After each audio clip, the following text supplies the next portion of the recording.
Hermit crabs తమ శరీరానికి రక్షణ కవచాలుగా నత్తగుల్లల షెల్స్ బదులు ప్లాస్టిక్ బాటిల్ మూతలు, ఇతర ప్లాస్టిక్ వ్యర్థాలను ధరించాల్సి వస్తోందని తాజాగా వెల్లడైంది.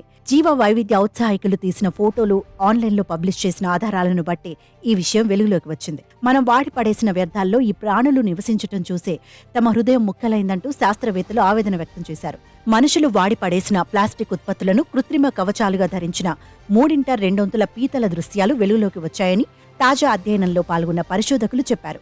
Science of the total environment జర్నల్లో ఈ విషయాలు ప్రచురితమయ్యాయి. మేం పూర్తిగా అసాధారణమైన దాన్ని గమనించడం ప్రారంభించాం అని పరిశోధకులలో ఒకరైన university of Warsaw urban ecologist Marta Sulkin వివరించారు.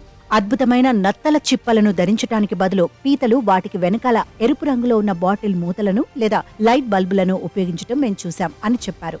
తమ పరిశీలనలో మొత్తం 386 పీతలు ఈ కృత్రిమ కవచాలను వాడుతున్నాయని, ముఖ్యంగా ప్లాస్టిక్ మూతలను ఇవి ధరించినట్లు గుర్తించామని మార్టా సుల్కిన్ తన సహోద్యోగులు గుర్తించారు. జీవుల్లో ఈ కృత్రిమ కవచాల వాడకం ప్రపంచ పరిణామంగా మారిందని ఇంటర్నెట్ ఆధారిత జీవావరణ అధ్యయనం వెల్లడించింది. ఈ పీతలన్నీ పెలుసుగా ఉండే తమ శరీరాలను కాపాడుకునేందుకు నత్తగుల్లలను కవచంగా వాడుకునేవి. కానీ ఈ నత్తగుల్లల కొరత ఏర్పడటంతో పీతలు ప్లాస్టిక్ వ్యర్థాల వైపు మరలినట్టు తెలుస్తోంది. ప్లాస్టిక్ వ్యర్థాలపై ఎలాంటి చర్యలు తీసుకోకపోతే ఈ వ్యర్థాలు 2040 నాటికి 3 పెరిగే అవకాశముందని పరిశోధకులు హెచ్చరించారు.